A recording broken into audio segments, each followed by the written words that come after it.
Right, viewers, welcome back. It is the Face Off, our Friday night panel with me, Honorable Mwanga Kivumbi Butambala and Charles Romshana.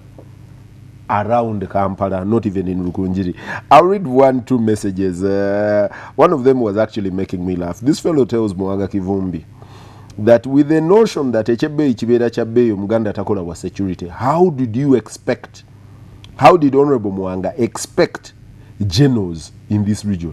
Number 2, the historical factor does not go away with barely a generation gone. You have an army of people that joined at 1920 to 25. They are barely 50. Did you expect them to be out of the army by now?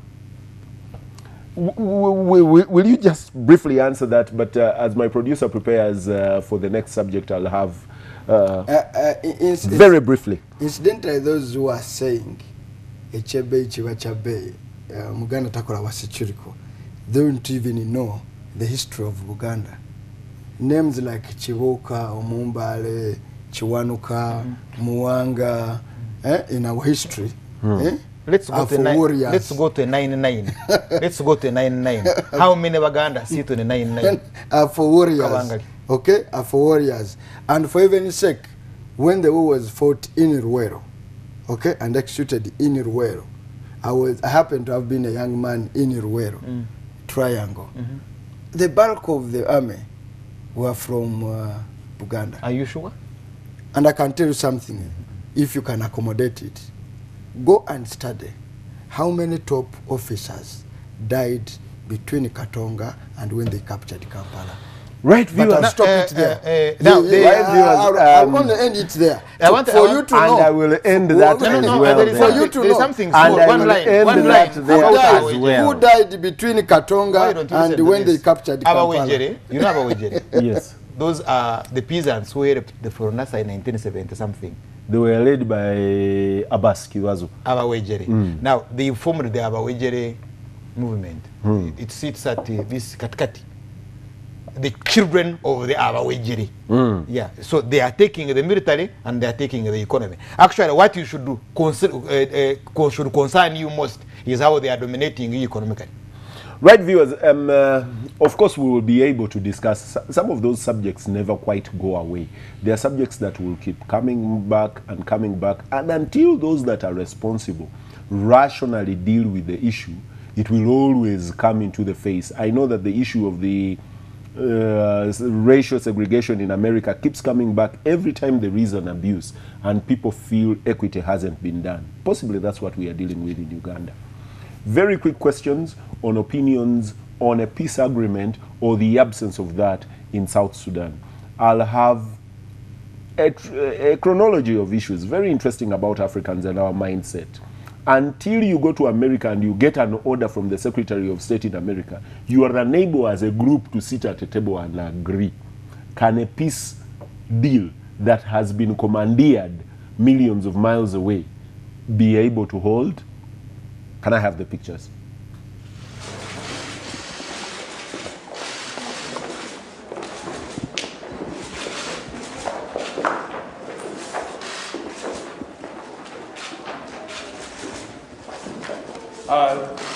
Thank you very much. It's my pleasure to be here with the IGAD leaders, the presidents of Kenya, of Uganda, of Djibouti, and the Prime Minister of Ethiopia, who is the chair of this effort.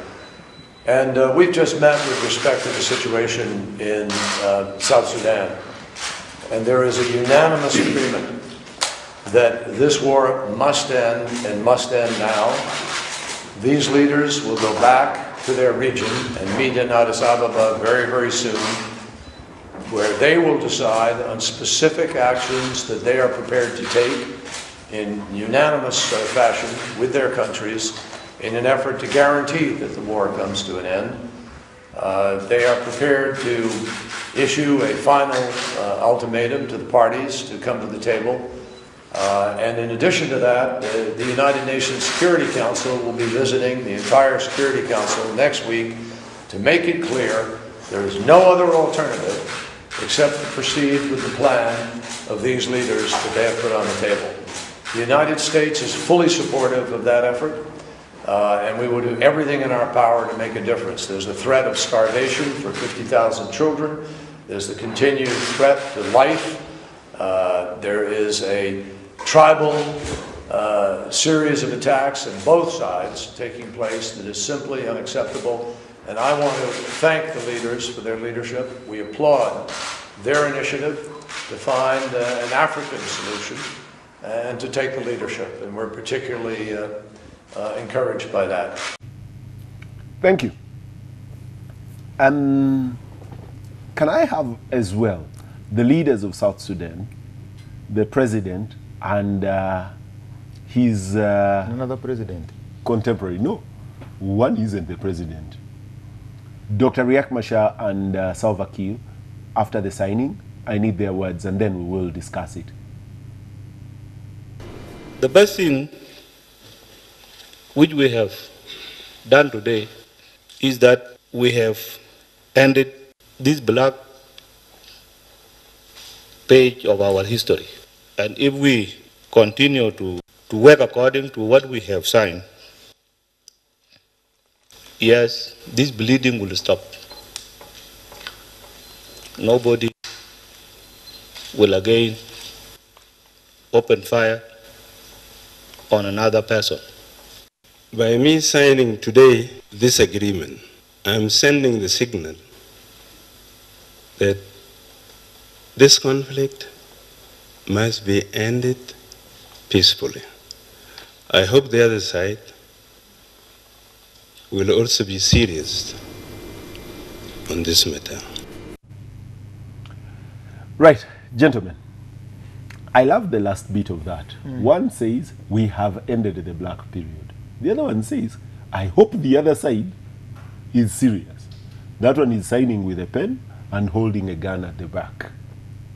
Also, I suppose, Charles, looking at the chronology, coming from Secretary Kerry and then coming down to the agreement. I have other pictures, but I don't think we have the time to run them. Your analysis: one, will the peace hold? Two, is it coming from the heart within the region? Number two, in the next story that I don't know whether we will run, one of the things that they agree at this table is that we are going to do a power sharing deal. You will have a president and a prime minister. And I know where else it has happened. It happened in Zim with Comrade Mugabe and Morgan Tsvangirai. What became of Tsvangirai finally, you know. It also happened in Kenya with President Kibaki and Raila Odinga, and subsequently where it left him, you know. Give me your heart. Yeah, you see, one, it's a directive from USA. Has directed, you must stop this. But directing who? Because the two have spoken, President Salva Kiir and his Vice President Riek, are not the ones who are in charge of the war. Yeah, they are not. If America doesn't know that, then it's finished. It will not solve this problem. They are not in charge of the war. You see, if you know the history of that place, even when Bashir was still in place, he would battle UPDF. UPDF would battle him. You know the history. Fine. UPDF and SPLA never reached Juba when they were battling Bashir with all his capabilities. But for you to say that UPDF would not take a town from SPLA combined, if you combine the SPLA, the original SPLA, that it can stop UPDF from taking a town would be a dream. Because UPDF has a lot of capability. But now you are talking about UPDF allying with one of the factions that has State House, the Salva Kiir faction, and they are fighting a breakaway SPLA. They capture territory, liberate almost all the towns, and then these fellows come and take away all save for Bol and Juba. They took them. They have fought for Bentiu to retake it. They failed. You remember we were discussing here, they couldn't stay there for 2 hours. So what is that force that has emerged in a region that stops UPDF from taking a town? You remember when he gave a speech in Angola? How he said, Riek can go and talk from villages Now he's not talking from villages. He's talking from the headquarters of Africa, the African Union, Addis Ababa. At par with the president. Not much better. Because you see, these ones are in the defense. They don't move according to the terms of RIAC. Then they use Juba. So what is that capability that has emerged? Because it is the international community actually, this is public relations, that is stopping them from marching to Juba. Therefore, the question is, what are the implications? Why are these fellows accepting these terms? Because the terms are complex. What Mwanga Chivumba had raised, we share the army, I bring, you bring, we patch, I bring a Chiwero, you bring a Chiwero, and then we patch and have a Torah. That's not how they build the military. We share power. You see, in Kenya, the state existed. Yes, it existed. So you would have Mzee Chibachi and Raila sharing power, but what were they sharing? But there was a state. In Zimbabwe, the state existed. Here, the state collapsed. What is in South Sudan is Uganda. We're on occupation force. Uganda withdraws, Salva Kiir, Korasha is in a day. Actually, even without Uganda, you can't roll out a coup against Salva Kiir. From even with his own group, how can you have defections within 6 months and they make an army? An army with the command, with the structures, with the well organized in equipment, and they are holding territory against UPDF. Who's UPDF? That he fights with the breath, with everything, and still can't move? It can't. So, therefore, therefore, they are all buying time. These are buying times to work on their capability and survive. The other ones are buying time to strengthen themselves and then throw him out. But the problem now is who feeds the population. You have had Secretary Kerry telling you that the people are starving. You get? Basically now is what do you do with the population, because the two don't have capacity to feed the population.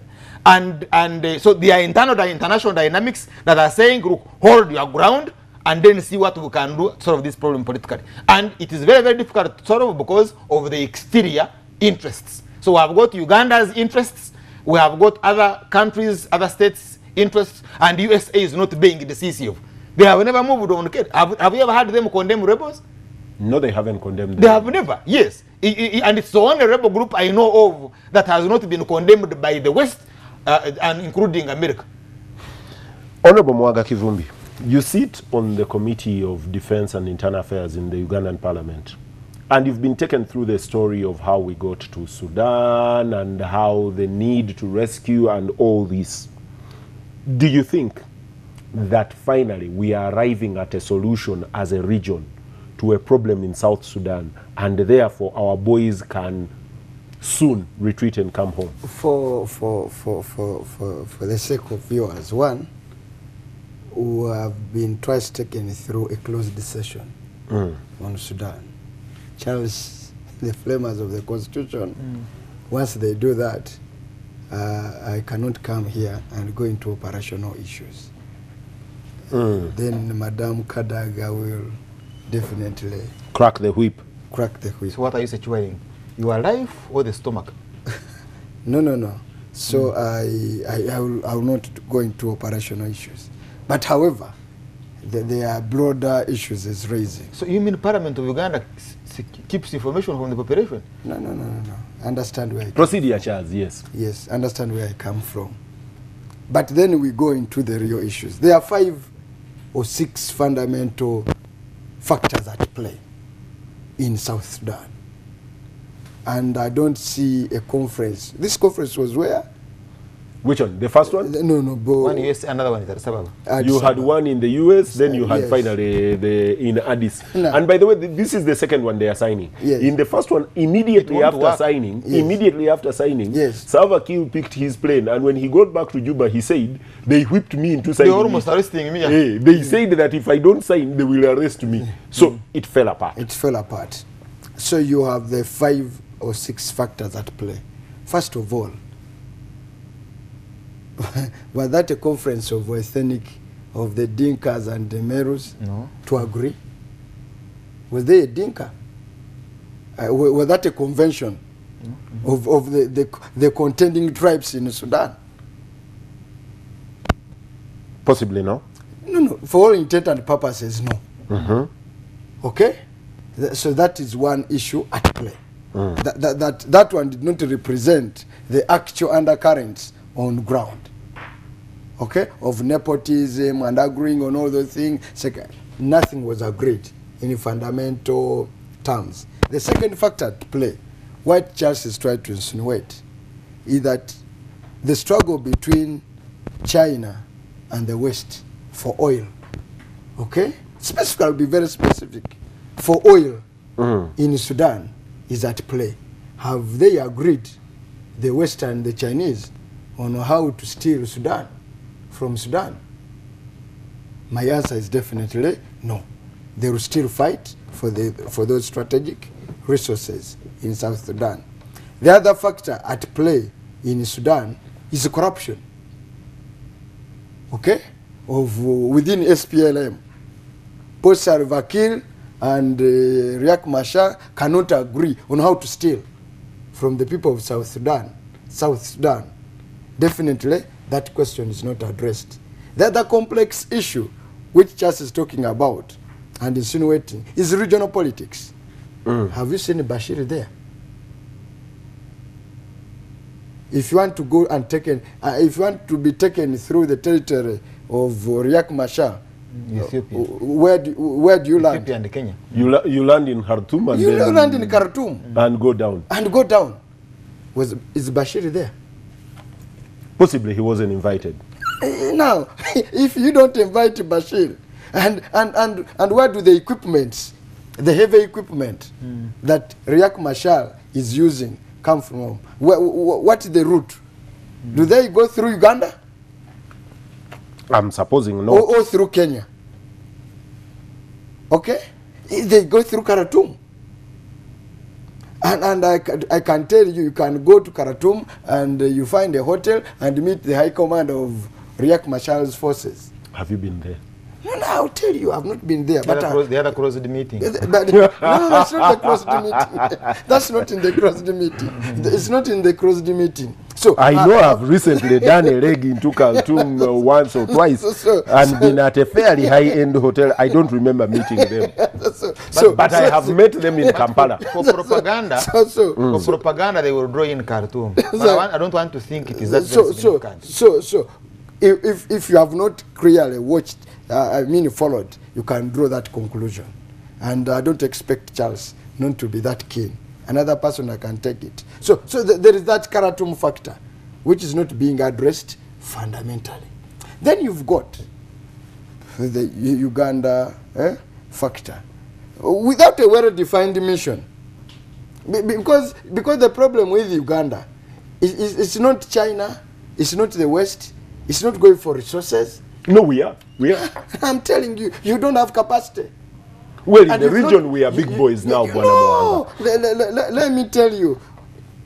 When Sudan tried to settle, okay, just some temporary peace, the biggest beneficiary was being Kenya. It was taking their banks, and for you are taking their tomatoes. Rolex, okay, and border.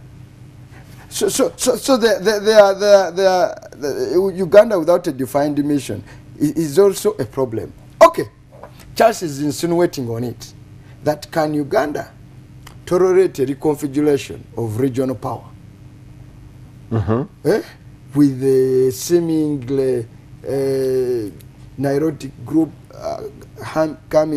getting state control and what will its impact be? Because you see, Charles and I know, and you, Peter, that the struggle in the 80s was to wrestle arms from people of the North back to the South people, whom the colonialists had left with weapons. Okay? The struggle of Museveni was, okay, you also have guns. Now, if they get organized and have a state somewhere, what does it contend for Uganda? So those factors, I don't think the signing there. Two, don't compare. Don't compare Raila Odinga. Let me also correct you. Don't compare Raila Odinga or Morgan Shangarai to Riek Machar. Why?